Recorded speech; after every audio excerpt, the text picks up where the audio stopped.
Alright, so I figured today we could talk about what gear I use for content creation. I feel like a common misconception is that you have to have all this fancy gear. So I think this video might surprise you. Let's get into it. We have coffee because it is kind of early, but if you're new here, welcome to my channel. My name is Maddie and I share videos about my life as a creator, as well as hiking, travel vlogs, camping, that sort of thing. So if that interests you, make sure to hit the subscribe button so you can stick around. I know I said let's get into it, but I do have one small caveat. It is so easy to look at a photo and think, wow, what did they shoot that with? Like, what camera were they using? And that's totally valid, but there are so many other factors that impact a good photo. I think we should also ask ourselves, what about that photo is attractive to our eye? Is it where the subject's placed? Is it the lighting? Things like lighting and composition matter so much, so don't underestimate those things. I can take a shitty camera photo and a really great iPhone photo depending on factors like those. So I just wanted to add that in here. You definitely do not need the fanciest, latest new piece of gear to get started. All right, so I'm gonna start by sharing the gear I already own, and then at the end I'll go over a few pieces of gear I'm looking at getting this year. Starting off, what I use more than anything, and keep in mind that I am a full-time creator. I make money from doing brand deals, that sort of thing. So what I use more than anything these days is this right here, my iPhone. Unless I'm shooting photos for a brand, I use my iPhone for pretty much everything these days, and I do have the iPhone 14 Pro Max, but I find myself using it more and more for the photos I'm posting, particularly on Instagram. All the videos I'm taking, all my reels were shot on an iPhone. Even some of my YouTube videos were shot on my phone. You just cannot beat the convenience. I don't love lugging a ton of gear around. It's more to worry about breaking, losing, or getting stolen. I feel like the iPhone aesthetic, which is a little more raw and unfiltered, is really in right now. I know I personally love seeing carousels of photo dumps so much more than seeing super curated photos. I'm talking about Instagram here, but it just feels a lot more relatable and like you're actually getting to know that person. That's not to say that I don't appreciate a good photo. I love photography, but I think there's just been this change, and using your phone and getting into content creation is more accessible than ever. My biggest tip for shooting with your iPhone is to make sure that the lens is clean. Whether you're using the front lens or the back lens, all I do is give it a wipe with my sleeve, nothing fancy, and it makes the biggest difference. I can instantly tell if I'm taking a video and I need to wipe the lens off because it looks kind of cloudy, and then once you wipe the lens, it's like a night and day difference. I know several creators who exclusively use their iPhones to create content, whether that is Instagram or YouTube.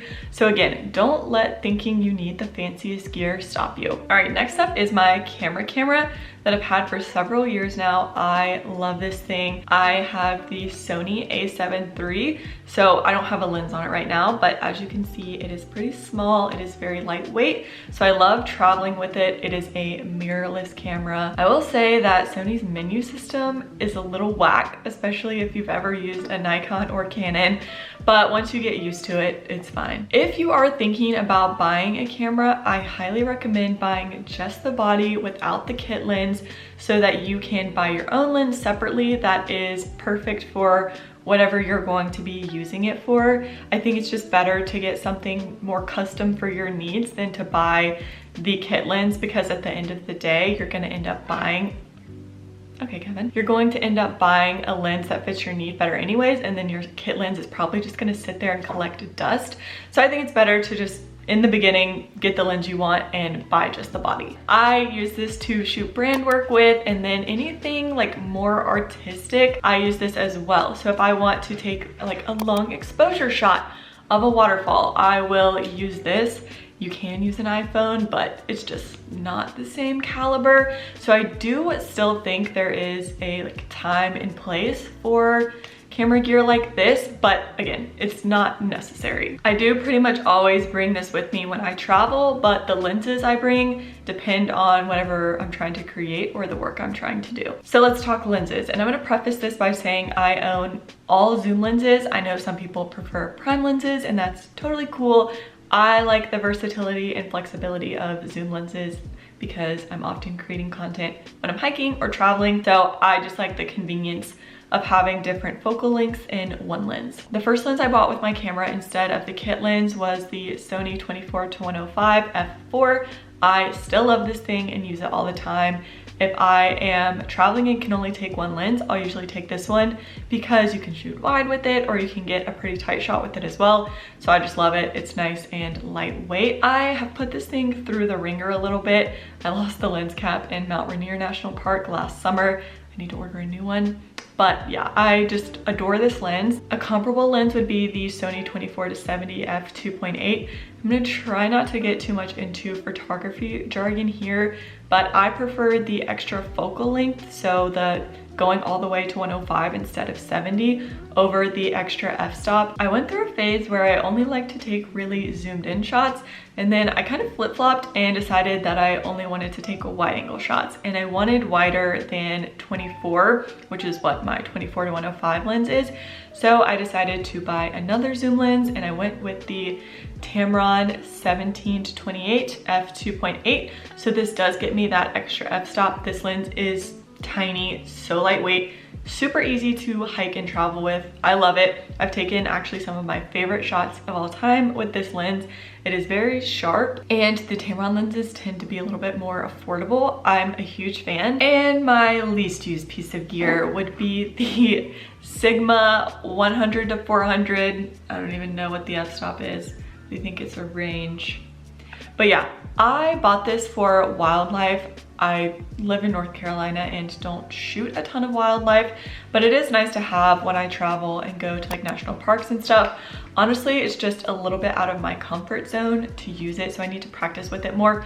Obviously, it's quite large, so it's not as convenient to travel with as my other lenses, and it's pretty heavy, so I have to use a tripod when I shoot with it, or else the image is blurry because I'm shaking when I'm trying to hold it up. So bringing a tripod adds even more weight, and that's why I just don't use it as often as I would like. But my goal is to try and use it more this year, and then if I don't, make a decision if I'm gonna keep it or sell it and get a new piece of gear that I would use more often. Next up is this sling camera bag. It's the 5-liter bag from Peak Design. I think it actually came with my camera, so there must have been some sort of deal or promotion when I bought my camera. But it's like a little crossbody bag. I will throw my camera body, 24-105 and 17-28 can all fit in here, or I can put my camera body and the 100-400 in here. It's perfect for if I'm hiking and want to put my stuff in this bag for a little extra protection. And then I'll put this bag in my day pack. But if I'm traveling, it's really nice because I can just toss it on, carry my camera gear around for the day.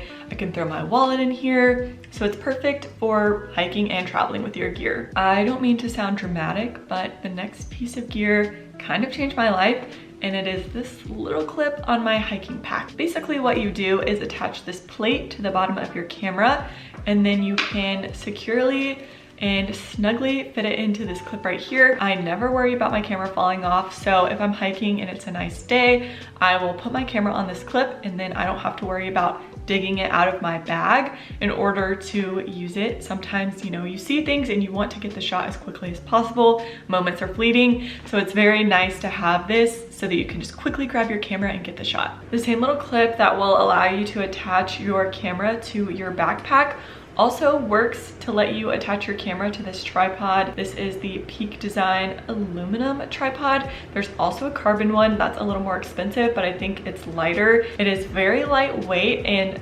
incredibly easy to travel with. It fits in this little pouch thing. I just put it in like the side pocket of my backpack when I want to take it hiking, like where I would normally put a water bottle, and it fits perfectly. I just strap it in, and then it is very easy to set up and take down. Like the process is super quick. I've had a lot of tripods over the years, some cheap, some more expensive like this, and again, 100% worth the money. It's incredibly sturdy, so I never worry about my camera falling. And I almost forgot, one of the best things about it is that you can also put your phone on it, and you can do vertical, or you can switch the orientation and do horizontal if you want to. So it is just perfect, and again, I know it's kind of pricey, but 1000% worth the money. I know I just said it's nice to have one tripod for your camera and your phone, but I do have a separate tripod for just my phone. This one is obviously a lot smaller and lighter, so I'll just throw this in my pack if I know I'm trying to create strictly iPhone content. It's also nice to use around my house house.